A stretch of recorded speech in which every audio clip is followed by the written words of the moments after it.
I never expected tonight to unravel the way it did. I'd planned for it to be an ordinary, maybe forgettable evening. One of those fleeting connections you shrug off the next morning. But then he stayed. It began with me standing at the door, breath hitching, tangled in the sudden electricity of his presence. He should have left.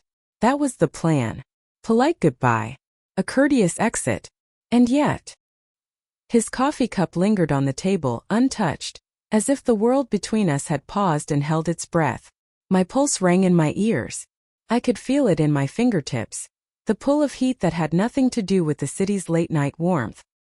He looked at me as though he'd just discovered me for the first time, like I was both challenge and comfort, and that almost arrogant tilt of his head said, "Stay."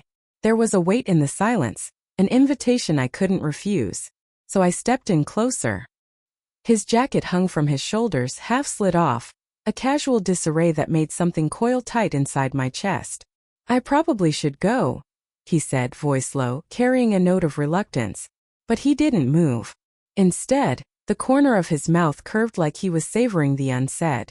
I must have smiled, something gnawing above the nerves crawling beneath my skin. And so he stayed. In that moment everything snapped electric, the taste of warmth in his eyes, the faint scent of his cologne blending with the quiet hum of the room, and the subtle brush of our hands, accidental and necessary all at once. My heart stuttered, torn between reason and desire. I remember thinking, this was no longer about chance. Something more dangerous and more irresistible had taken hold. The world outside dimmed. We were enclosed in a moment only we could feel. I couldn't speak. I didn't need to speak. His gaze was confession enough. And my decision was simple, even as every rational part of me whispered caution. The flicker of that unsaid promise in his eyes pulled me across the threshold, deeper and closer, until what had been a polite visit turned into an all-night surrender to something neither of us knew we needed. There's something surreal about watching someone linger in your space longer than they should. Every second feels stretched thin, heavy with possibility. He moved through my apartment like he belonged there, like he'd already memorized the shadows on my walls. He asked for water and laughed at something on my bookshelf. It was so casual, so familiar, like we'd done this before. But we hadn't. Not even close. We barely knew each other. A mutual friend, a random gathering, a few drinks. He wasn't even supposed to come up, but the elevator was slow and the conversation was good, and then it just happened. Or maybe I let it. The night outside blurred behind the windows. Inside, the light was soft, warm. I sat on the arm of the couch, legs crossed, pretending to scroll through my phone but watching him from the corner of my eye. He peeled off his jacket and let it fall on the chair like a casual surrender. I didn't expect the way he made me feel. Not just the heat but the curiosity. The nerve of him, standing there like he'd been invited to something more than just a drink. Like he knew what I was thinking before I did. I tested him with a glance, a pause too long, a question just on the edge of flirtation. He didn't flinch. He came closer. We talked about nothing, and it was everything. His voice dropped lower, each word dragging just a little longer. And when our hands touched again, this time not so accidental, it was like striking a match. My body betrayed me. Every inch of my skin tuned to his presence. I could feel him in the air, even when he wasn't touching me. I told myself I'd stop it, that I wouldn't let it go further. But the space between us was already gone. He stepped in closer. Our arms brushed and I felt a current zip up my spine. I laughed, nervous, breathless. He didn't. He just looked at me. Like he knew exactly what he was doing. And maybe I let him. Maybe I wanted to see how far I could go without breaking my own rules. What I didn't know, what I couldn't have imagined, was that his phone was in his jacket pocket, still recording from earlier. The red light blinking silently from the darkness of the chair. But I wouldn't find that out until morning. I don't remember the exact moment I gave in. Maybe it was the way his eyes searched mine like they were asking permission without ever needing the answer. Or the silence that lingered too long between words. Not awkward but loaded. We weren't pretending anymore. Whatever this was, it was real. Tangible. Breathing between us. I stood and so did he. I moved past him toward the kitchen, pretending to tidy something, but he followed. Not too close, just close enough that I could feel him behind me. My breath caught when I reached for a glass, and his fingers brushed mine. I froze. He didn't move. My hand trembled just slightly, and that was enough. He stepped closer. I could feel the heat of him not touching me, but so near it made my skin hum. His breath brushed my neck like a question. I didn't answer. I didn't have to. We weren't speaking anymore. I turned to face him slowly, like something fragile was about to break. And maybe it was me. His eyes flicked to my lips, then back to my eyes, then down and up again, slowly, deliberately. I felt like I was unraveling under that gaze. Like he could see every part of me I usually kept hidden. I wanted to say something clever, something to defuse the tension. But all I could do was breathe. He reached out and tucked a strand of hair behind my ear, his knuckles grazing my cheek. That was all it took. My whole body responded like I'd been touched everywhere at once. My hands found his shirt, the fabric soft, warm from him, and I pulled him closer without thinking. He kissed me like he'd been waiting all night, like he didn't know how long he had.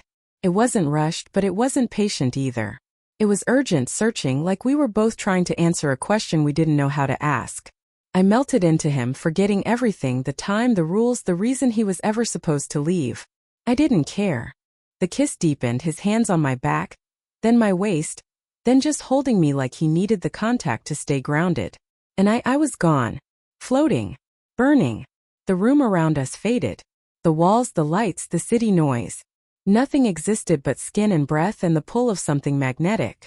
We didn't stop. Not then. And somewhere, just a few feet away, that little red light kept blinking in his forgotten jacket. Time didn't move the same way after that. It felt suspended. Like the air around us had thickened, softened. I don't know how long we stayed in that moment, tangled in each other, pressed against walls and whispered shadows. There were pauses, breaths, laughter, that kind of giddy, almost childlike disbelief that this was actually happening. But there was something else too. A quiet hum beneath it all. He kissed me like he wanted to forget something. I let him. I kissed him back like I needed to feel something real. We moved through the space like we owned it, knocking into furniture, half laughing, half mad with want. His hands traced my shoulders, slow at first, then bolder. He held my face like it meant something. And that was the part that made it dangerous, because it started to feel real. The way he looked at me after, head tilted, that half smile softening, it wasn't casual anymore. It was full of questions neither of us asked. I didn't need strings. I didn't need promises. But the way he touched me, it didn't feel like a goodbye. We lay on the couch after, legs intertwined, sweat cooling between us. He stroked my arm absent-mindedly. My head rested on his chest. I could hear his heartbeat, steady, strong.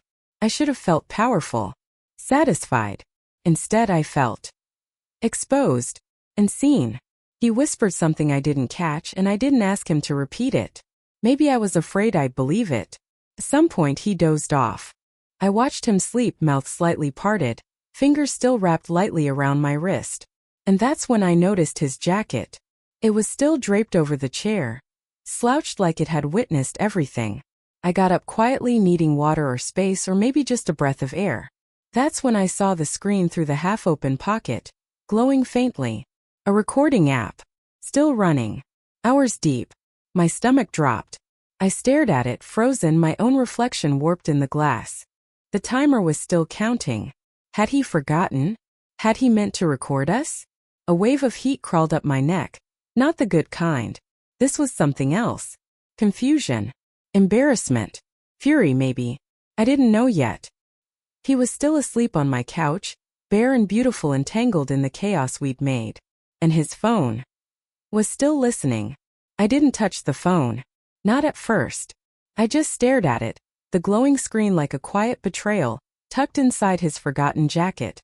The app's red wave pulsed across the timeline, still recording, still listening, still holding every breath, every whispered word, every sound we'd made. A part of me wanted to wake him up and demand an answer. Another part wanted to erase it all, to pretend I hadn't seen it. But something deeper, something colder, took root. I walked into the kitchen, glass shaking slightly in my hand as I filled it. The water tasted wrong. My throat was tight. My body still remembered his touch, but my mind was racing, replaying every moment. Had he set it up? Was this some twisted habit? Was I just a story to him? I leaned against the counter and stared at nothing. When I came back, he was still asleep, arms slung over his eyes, one leg halfway off the couch, completely unaware. Vulnerable. Or pretending to be. I sat down in the chair beside his jacket. I didn't touch the phone, but I let my hand hover just over it. The heat of it, the weight of what it might hold, it was unbearable. My heart was pounding in my chest, hard and fast, but my hands were steady. I watched him. The same lips that had kissed every corner of me were now parted in sleep. The same fingers that had made me tremble were curled loosely beside him, harmless. He looked peaceful. Innocent. But that phone. I finally whispered, "Why?" He stirred but didn't wake. That's when the thought crept in. Maybe it wasn't accidental. Maybe he wanted a souvenir. Maybe I'd let someone into my space who never intended to keep this private. And the worst part? I wasn't sure if I cared more about the violation, or the fact that I liked being recorded. That shame twisted inside me like a knot. Because part of me, a very quiet, very dangerous part, liked the idea of being remembered. Of being watched. Even if I hadn't known. I could still feel him on me. In my body. In the way my pulse still hadn't settled. I looked at the phone again. And I did something I wasn't proud of. I pressed stop. I didn't wake him. I didn't say a word. I just curled up on the opposite end of the couch, far enough away that our bodies didn't touch, but close enough to feel the heat radiating between us.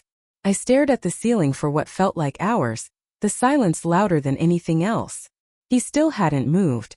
I didn't know if that was a mercy, or a trap. I didn't sleep. Not really. I drifted in and out, haunted by the glow of that little red light, the phantom of his touch, and the steady rhythm of his breathing just a few feet away. By the time the first gray light crept through the blinds, I'd already decided I needed answers. But not before he looked me in the eyes again. Not before he had to see me. Not as a game. Not as a souvenir. When he finally stirred, the softness in his expression nearly undid me. His hair was messy, his voice low and gravelly as he mumbled, "What time is it?" I didn't answer. I just looked at him. It took him a few seconds to notice the distance between us, not just physical but something heavier. He sat up slowly, rubbing the back of his neck, and looked around like he was trying to remember how we got here. Then his eyes landed on the chair. On the jacket. On the phone. His breath caught. I saw it the moment he knew. He stood too quickly. Crossed to the jacket. Pulled the phone from the pocket. His thumb froze above the screen. "You left it recording," I said quietly. He looked at me then. No lies. No denial. Just silence. "I didn't mean to," he finally said. His voice was soft. Careful. "It was on from earlier. I forgot." "Did you?" I asked. He blinked like I'd slapped him. "I didn't listen to it," I added. "But I could have." He nodded. "I know." The silence between us wasn't angry. It was worse, it was intimate. Tense and vulnerable. Like the truth had slipped between us and neither of us knew how to move around it. "I should have told you," he said. "I didn't mean for it to happen like that. I don't know. Caught up." That last part hit me harder than I wanted. Because I knew the feeling. "I let you in," I whispered. And part of me liked it, being seen like that. Wanted to be remembered. But not like this. He sat back down across from me, suddenly looking smaller than he had all night. "I don't want a recording," he said. I wanted you." I should have told him to leave. I should have stood up and walked away. But my body betrayed me again. Leaning in, drawn to the part of him that felt too familiar, too dangerous. Because even after everything, I still wanted him too. We sat there, facing each other, both still half undressed from the night before. His shirt clung to him, wrinkled and open at the collar, and I was wrapped in a blanket like it was armor, though it didn't cover the way I felt. Exposed. Torn. He didn't try to come closer. That somehow made it worse. "I'm not who you think I am," I said. His eyebrows lifted, but he didn't speak. "I do things like this," I continued, voice low. "I flirt too much. I pretend I'm in control. And then I let people in without really knowing why." He watched me carefully. Not judging. Just absorbing. I hated it. And I needed it. "I wasn't supposed to feel anything," I admitted. "You were supposed to leave." "I know," he said finally. But I didn't.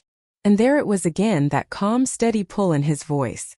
The thing that kept me from pushing him away even now. I looked at him, really looked at him. His jaw, his eyes, the tired warmth in his face. He wasn't playing a game. At least not anymore. I should be furious, I said, my throat tightening. But all I keep thinking about is how you touched me, like you meant it. Like it wasn't just for the night. It wasn't, he said so simply it almost hurt. The blanket slipped slightly from my shoulder. I didn't pull it back up. He noticed. His eyes flicked there, not with hunger but reverence. Like he was looking at something he wasn't sure he deserved to see. The air shifted. Slowly he reached out, not to grab, not to pull, just to touch. His fingertips brushed my knee, tentative, like asking a question without words. And I let them stay. I deleted the recording, he said, before I even looked at it. I nodded. I wasn't sure if I believed him, but part of me wanted to, needed to. Tell me something real, I whispered. He leaned in.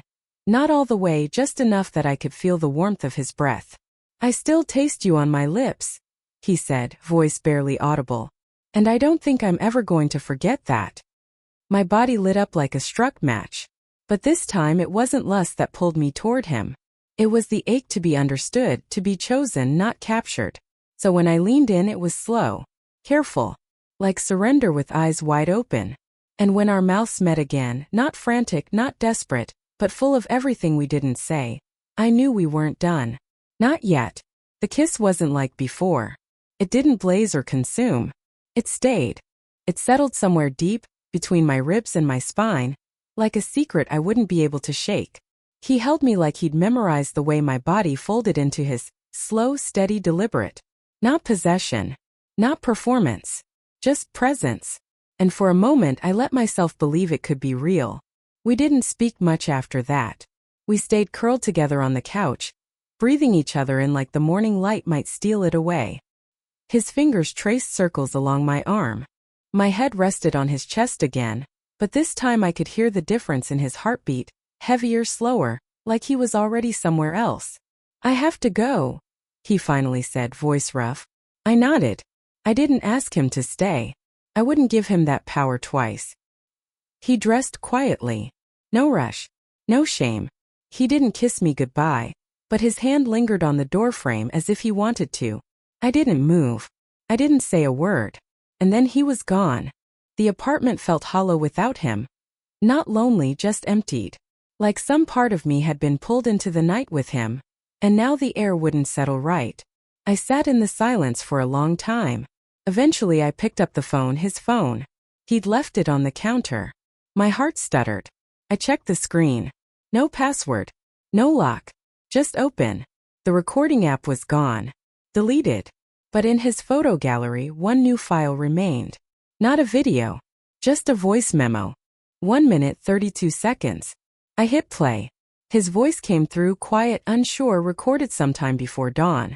I don't know why I'm doing this. Maybe it's guilt. Maybe it's more. But if she ever hears this, I just want her to know. She wasn't just a night. She was the part one didn't know I was missing. Silence. Then softer. And I hope I didn't ruin it before I even knew what it was. I stared at the screen until it went dark in my hand. I didn't call him. I didn't delete it. I just saved it. Maybe out of spite. Maybe out of hope. Maybe because deep down I knew. Some nights never really end. They just echo quietly through every morning that follows.